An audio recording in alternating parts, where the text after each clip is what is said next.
Hello po mga kababayan, kamusta po kayong lahat? And once again, welcome back to another episode of Simply Talkies Vlog. Ang ating pong pag-uusapan mga kababayan ay ito na naman po isang minyon ni Buwakang Ina. No? Mukhang di ko na matatawag to dun sa pangalan niya kasi alam nyo naman, ang tawag niya sa ating mahal na first couple ay Buwakang Ina. So yun na lang tatawag na natin dito sa babaeng haliparot na ito, Buwakang Ina. Nung isang vlog natin, no, pinarinig ko sa inyo yung audio nito kung paano niya patuloy na nagdi-disseminate ng disinformation. At ginamitan natin siya ng wand. No, mukhang affected yung wand ni Harry Potter kaysa sa wand ni Buwakang Ina. Paano yung wand niya? Galing kay the name should not be mentioned, no? So yung minions niya, no, ipaparinig ulit natin sa inyo yung audio na ito. No, bakit audio lang, Talkies? Kasi po ang mga katulad nitong si Buwakang Ina nagsi-CPR po yan, nagka-copyright. Kaya mahirap na, no? Buhay na buhay pa sila sa YouTube. Malay nyo si YouTube, hindi ka agad-agad nagti-take down yan. Pero, kung merong CPR request, patay tayo. Kaya, audio lang po. Pagpasensyahan nyo na yung mga pagmumukha nitong mga Buwakang Ina nito. No? So, bago po tayo magsimula sa inyo, bago masira ang inyong mga araw, tayo po ay magsha-shoutout sa lahat ng ating channel members, followers, subscribers, mga nagla-like and nag-share ng ating video. Meron po dyan yung join button. So, kung gusto nyo pong magpa-member, just simply click that one. No? At the same time, maraming salamat sa patuloy nyong suporta. Ganon din sa mga bashers natin, lalo na sa mga comment. At least, napanood ninyo, yung inyo nga lang pong komento ay kulang sa tamang pag-iisip. No? Thank you once again. At eto po mga kababayan, papanoorin natin pero audio lang ang mapapanood ninyo. Bakit ito too late nang ipakita sa inyo? Kasi meron pong recent development about this video. Diyan po sa thumbnail nito, nitong kupal na ito na naturingang isang retired general daw po siya sa ating AFP. Pero ngayon po may latest development ang kapulisan dyan. No? So pasensyahan nyo na, ipaparinig ko sa inyo yung kanyang sinabi. Ito po, this is just 12 minutes and 45 seconds video, pero along the way, puputol-putulin po natin para po tayo ay magkomento. At gusto ko rin po, kayo ay magkomento dyan sa chat box. Okay, be ready. Pasensyahan nyo na. Yung mukha nito, mukha naman palang kurimaw ito. Okay, so let's begin. Magandang araw mga kaibigan. Gusto kong magbigay sa inyo ng update doon sa initiative ni Senator Amy na kinakausap niya si PBBM para mag-resign na lang para maiwasan ang pagdanak ng dugo. Yan po ang na-vlog ko kapon dahil ang mga anak ni Senator Amy, kinakausap nila ang kanilang mami na speak up mama. Do the right thing for the sake of our country and for the sake of Grandpa Marcos Jr. So ngayon, may natanggap akong report na similar to this. Ang sinasabi dito, this is the message. Na hindi lang si Senator Amy ang kumakausap sa presidente. So yan po, putulin muna natin doon. No? Pasensya na kayo. Kasi itong si General, no, na ewan ko, kupal, no, patuloy silang nananawagan na bumaba na o mag-resign ang ating butihing Pangulong Bongbong Marcos Jr. nananawagan po sila. Since last year pa yan. No? Kasi, dahil nga daw po sa hindi nila matanggap yung betrayal of public trust, which is one of the offense na impeachable ang isang pinuno ayon sa ating konstitusyon. Betrayal of the public trust of what? Anong ginawa ng Pangulo? Kasi daw po, may video na nagpupulburon siya. At meron din silang nalaman na sinabi daw ni Senator Amy Marcos, ang malditang ate ng ating Pangulo, na siya daw po ay nakiusap sa kanilang poong si Digong Duterte na huwag isali ang ating Pangulong Marcos Jr. sa listahan ng mga drug list ni Digong. Yun. Kasi hindi nila matanggap na ang isang presidente ngayon na si Pangulong Bongbong Marcos Jr. ay hindi lamang adik sa ipinagbabawal na gamot, kundi isa pang drug lords. Di po ba? Betrayal of public trust daw yan. Mamaya malalaman nyo bakit, no?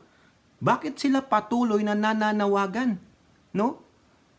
At ginagamit pa nila ngayon ang maldita ng bayan, yung ate ng ating Pangulo. Pati daw po yung mga anak ng ate ng bayan ninyo, yung maldita na si Amy Marcos, ay nakikiusap sa kanya na sana pakiusapan niya mabuti ang ating Pangulong Bongbong Marcos na bumaba na lang sa pwesto. Mag-resign na lang para po maiwasan ang pagdanak ng dugo. Wow! Ang galing ng naratiba. Ang tanong dito, nasaan na naman ang ebidensya ng mga kupal na ito, ng mga destabilization plotter? Kung gusto ninyo, magkudita na kayo, mga honghang. Di po ba? Kung talagang matapang kayo, tulad mo ikaw Macanas at yang si Captain Dalipi Enrique, no? Kung matatapang kayo, gawin na ninyo. Puro lang kayo pagbabanta, no? Ididibang natin to lahat. Unang-una, wala kayong ebidensya na nagpupulburon ang PBBM. Nagbigay pa kayo ng time frame, sinasabi niya, mapapakinggan nyo mamaya na sana itong bagong taon magbaba na sa pwesto si PBBM. Hindi nyo nga nailabas yung pulboronic video ninyo. Nag-set pa kayo, sabi niya, sabi nitong kupal na ito, in due time. When is the due time? Naghahangad kayo ng bagong presidente sa taong 2024, pero hindi nyo mailabas yung malakas ninyong ebidensya na si PBBM ay drug lords, si PBBM ay nagpupulburon, at yung kanyang asawa na si Ninang Lisa Marcos ay isang smuggler. Wala kayong ebidensya. Nakakapagkulo kayo ng dugo. Kung nandito lang kayo, pinalo ko na kayo nitong aking Harry Potter wand. Pero pag ito po ay nabakli, napakamahal po nito. Ngayon ko, $60 yata ito, mga kababayan eh. Pati ito, mahal nito. Commercial muna tayo. Mr. Abel Bacudjo, may nakita akong bagong design mo ng jacket. Baka naman pwede mo nang ibenta yan sa BBM Collection. Hindi po ako nang hihingi ng sponsorship. Hindi ko po gawain yon. Binibili ko po lahat sariling pera po. Pati ito, yung kulay blue na nakikita nyo at yung puti na isa na walang hood, hindi ko pa po nasusot, hindi ko pa po napaplantya kasi gusot-gusot. Loko yan si Abel eh. Binigyan ako gusot-gusot. Pero paging Mr. Abel Bacudjo, baka naman, pwede mo nang ibenta yung nakita ko sa isang vlogger. Yung binigyan mo yun sponsor mo yun. Ako, hindi ako nangihingi ng sponsorship. Bibilhin ko, ipadala mo dito sa North America, yung merong Malacanang na litrato, tapos may pangalang Abel, tapos sa likod po may nakalagay Pilipinas. Nakita ko po yun kay Biyahe ni Koy TV. Magkano ba yun, Abel? Bibiling ko, no? Alam ko, mahal ang shipping, pero pag-iipunan natin, hindi po ako nangihingi ng sponsor Pero kung sponsoran ako ni Abel, ay maraming salamat po, Abel. Nakamahigit 20 mil ka na sa akin. Pero kung pwede mong ilagay na yun sa BBM collection, Mr. Abel, no? Ako bibili. Bibili po talaga ako. Hindi ako nang hihingi ng sponsorship. Ayaw ko po ng ganun. Ayaw ko pong ako'y pagsabihan na bayaran ganun, no? Okay? So yan lang po. Balik tayo doon. Madam Amy, ang tanong natin sa'yo, totoo ba yung sinasabi ng kupal na ito na kinakausap mo ang Pangulong Bongbong Marcos na mag-resign na lang? Tapos iuupo mo si Tamilmil? Para ano? Para ano? Para walang gawin sa West Philippine Sea? Ang tanong ko ulit, ang China ba ang nasa likod ninyo? Bakit pinipilit nyong pababain, pag-resignin ang ninong PBBM ko? Dahil ang PBBM ko ay naninindigan sa West Philippine Sea? Ha? Ano ang sabi ni Digong? Ha? Ano ang sabi ni Digong? Ibigay na lang niya ang Pilipinas, gawing province of China. Siyempre, ganun din ang tuturan ng anak niyang Tamilmil. Ano pa ang sabi ni Digong? Napakarami ng langis sa ating West Philippine Sea. Papayag ba tayo doon, mga kababayan? Na walang presidenteng maninindigan? Tapos ipamimigay lang? Anong ginagawa ng ating Pangulong PBBM? Naninindigan. Tapos itong mga to, panay ang lintaya na ang sama-sama ng ekonomiya. Ang daming problema. Cite an example, freaking idiots. Pasensya na po kayo at napapasigaw na naman tayo, ha? Kumukulo po ang dugo ko sa mga to, eh. Ang dami-daming dapat kong i-vlog na magagandang ng presidente. Pero itong mga to, no, kung hindi natin to kokontrahin tong mga kupal at kupalera na ito, patuloy silang magbibigay ng disinformation. At ngayon, mamaya malalaman nyo ano ang latest update sa mga kupal-kupalera na ito. Dapat na lang sila talagang bihagin, no? Para matigil na. Putang ina nila. Pasensya na po, no? Disclaimer sa mga bata, no? Kung may minors po, lagyan nyo na po lang po sila ng headset o kayong AirPods para hindi madinig. No, grabe. Ginagamit pa nila si Madam Amy. Totoo ba to, Madam Amy? Masisira daw ang pangalan ng tatay mo? Gonggong pala kayo eh. Kung makakabangon lang ulit, mabubuhay ulit ang Apulacay, itong mga kupal at kupalera na ito, pinagsasampal talaga kayo eh. Di po ba? Sasabihin ko sa inyo, mahal ni Apulacay ang kanyang junior. At hindi sisirain ni Ninong PBBM ang pangalang Marcos. Kayo lang yan, mga putang ina ninyo. Ginagamit nyo pa ang malditan ng bayan. Ikaw, Madam Amy, ha? Ikaw ba ang tratraidor sa kapatid mo? Pati ang mga anak mo? Anong klaseng Marcos ka kung totoo yung sinasabi ng kupal na ito? Anak ng siopaw, you are willing to sell your brother? Ano ka? Ha? Parang ikaw ba yung anak ni Jacob? Yung 11, ibinenta yung si Joseph sa mga Egyptians? Ganun ba? Parang yung sinabi nung isa nating member, si RN 2 cents, shout out RN 2 cents, na it's like Cain and Abel. Di ba? O si Cain at si Abel. Di ba? Traidor. Ganun ka ba, Madam Amy? Kasi ito, nadinig nyo, sinambit niya talaga na si Madam Amy. Ha? Kinakausap ang kanyang kapatid. Prior to that, sinabihan nila si Madam Amy gumagalaw na. Ito, kinakausap ang mga general. Gago ka pala eh. Gaga ka. Kung totoo yan, maldita ka, hayop ka. Pasensya naman. Diba, ikaw pinipitagan ka namin bilang Marcos supporter or loyalist. Pero you don't betray your brother. You don't betray your family. Picking biatch. Yung ginagamit ka nitong mga to, what can you say? You prepare your friend Tamilmil over your brother? Bakit malaki ba ang galit mo sa kapatid mo o sa asawa niya? Kung meron kayong galit bilang pamilya, don't spill it out in the public. It is shameful. Putang ina naman. O ngayon ginagamit ka, paano mo yan kokontrahin? galit na kita ko, haba pa man din nung vlog ditong kupal na matanda na ito. O, tuloy natin mga kababayan ha, para mag-init din ang dugo ninyo. Kailangan labanan natin ang disinformation, kasinungalingan ng mga kupal-kupalera na ito. Ulitin ko, disclaimer, bawal po minors dito. Huwag niyong isama ang inyong mga minor na anak ha. Okay, tuloy. May iba't ibang grupo o iba't ibang tao na kumakausap. Ito, basahin ko yung aktor na, Sir, mag-ready na po tayo. Ayan. Kung hindi siya mag-step down na kusa o voluntaryo, gulo po ang mangyayari.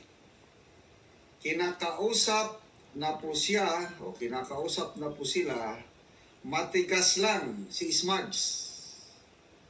Yan po, yung actual text. Mayroon pang dagdag pala, short ano lang. Maraming may hawak sa Pulburon video at marami ang gustong maglalabas nito kung hindi siya, kung hindi siya bababa o mag-resign, including yung nasa abroad. Kaya marami na po ang may hawak nitong Pulburon video. So to me, this is a good development dahil akala ko si Senator Amy lang, parang mediator, referee na sige na ading, maawa ka sa ating bayan, maawa ka sa ating tatay, masisira ang pangalan natin, masisira ang buong bayan pag hindi ka pa mag-resign.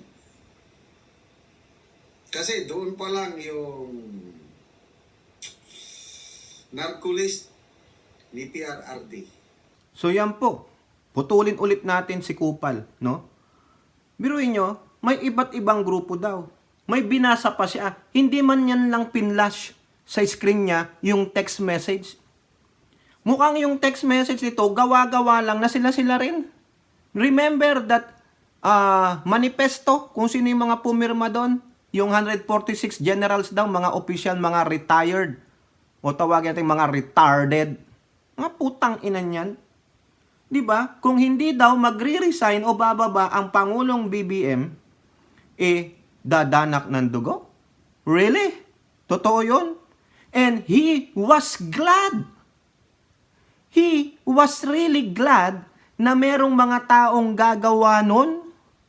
Nakita nyo? Opinion niya. Opinion niya. Pero he was glad that groups of people will do that horrible thing. Akala niya si Senator Amy lang, si maldita ng bayan. Loko-loko pala to eh. Anong naratiba nito? The same kay Hitad, sa buwakang ina nito. Di po ba? At the same time, sinungaling. Sinasabi niya na lahat daw ay may kopya na ng Pulboronic video. Pati daw yung nasa Amerika. Anong sabi ni Marlica? Wala siya, she is not in the possession of that video. O di ba? Sinungaling.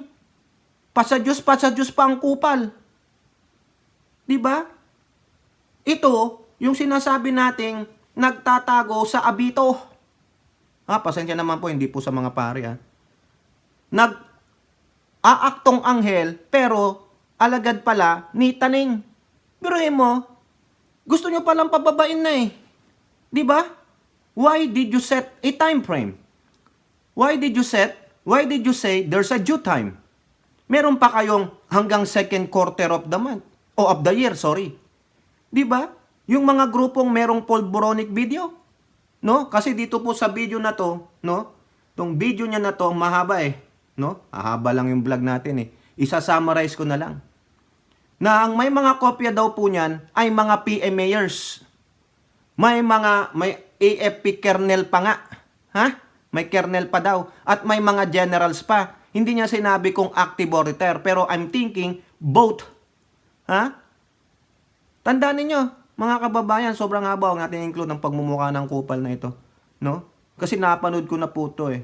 Pero, the narrative is the pulboronic video and BBBM is a drug lord.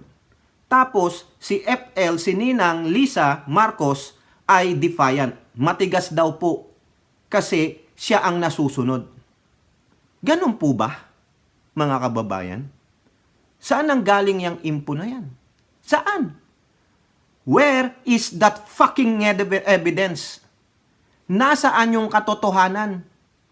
Bakit itong mga PM mayors, whether they are retired or active, that has the possession of that video that you are talking about, cannot even show it to the public? Wala silang balls, wala silang bayag. Bakit? Kasi in essence, in reality, in actuality, walang pulburon video si PBBM. Ang merong pulburon ay, ayan o, tignan ninyo.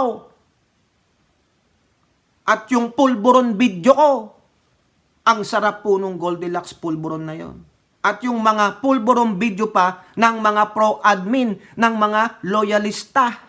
Ang dami po dyan, napanood ko. Pero itong mga hinayupak na ito, ng mga kampon ng demonyo, walang mailabas na pulburon. Bakit? Bakit?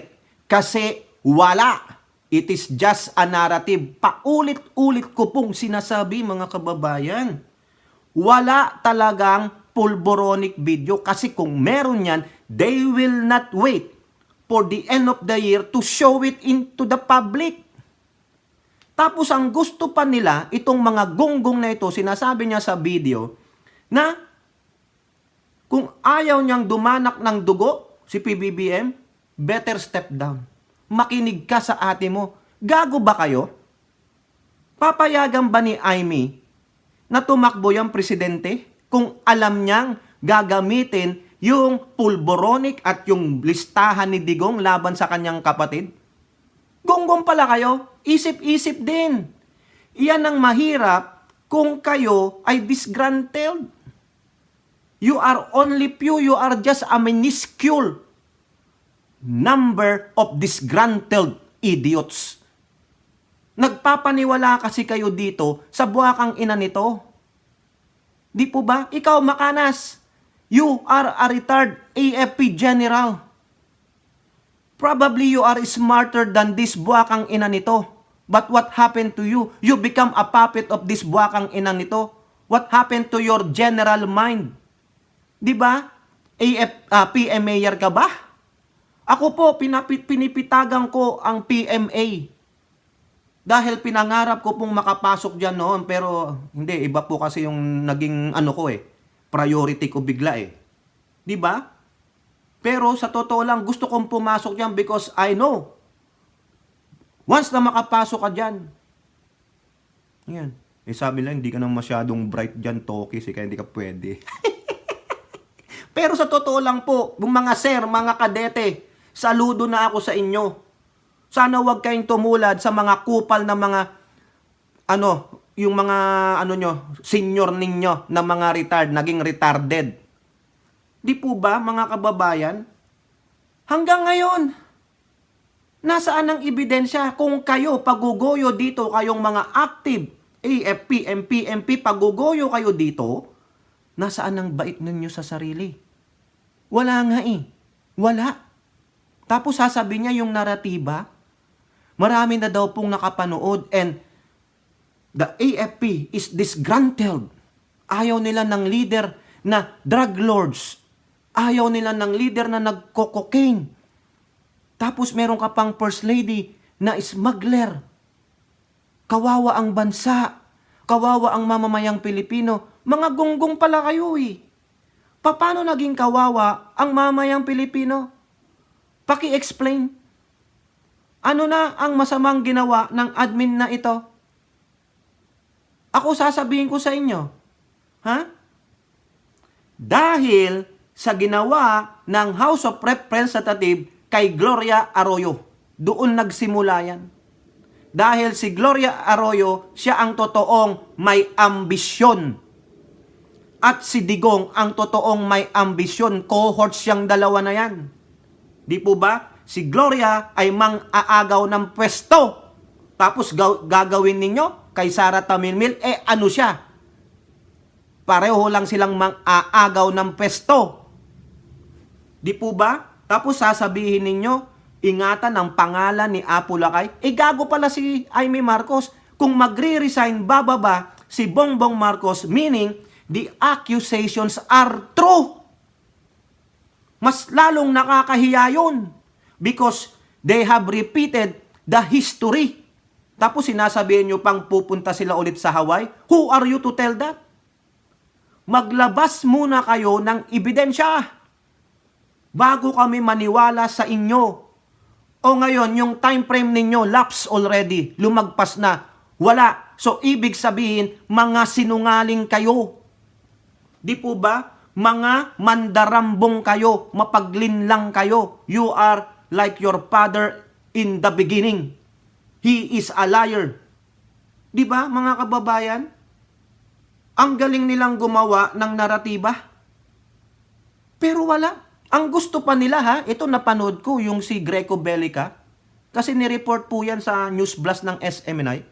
Sabi daw, magpaliwanag daw si PBBM. Gunggong pala kayo Ilabas nyo muna yung inyong kaso. Ilabas nyo yung ebidensya bago sumagot ang Pangulo o yung asawa niya. Hanggang ngayon, wala kayong nilalabas O si Buwakang Ina, sinasabing smuggler si Ninang Lisa. Wala naman siyang mapakita kundi shotgun photo lang. Di po ba? O kayo, sinasabihan yung drug lords. Nagpupulburon o nagkukuking adik ang Pangulo. Nasa ng ebidensya? Ayaw niyong tanggapin yung drug test niya prior to election. 2 beses pa. O ano? Tapos sasabihin niyo magpaliwanag ang presidente? Wala nga kayong may presente kasi bakit? No? Kasi gusto nila na patunayan ng presidente sa kanya mismo manggaling. Anong ididepensa ng presidente kung wala namang accusations na matibay? They cannot present an evidence parang sa korte. Paano mo pabubulaanan yan kung walang kaso? Paano mo papatunayan yung ina-accuse mo sa akin kung wala kang ebidensya? Ano sasabihin ng judge sa'yo? You lost. Drop ang case. Immaterial ang kaso mo kasi bakit? Hearsay. Chismis. Marites ng buwakang inang ito at ng kupal na ito. Di po ba? Tama, mali ako. Pinagbibigyan itong mga to pero sumosobra na Kasi bakit? Gusto nilang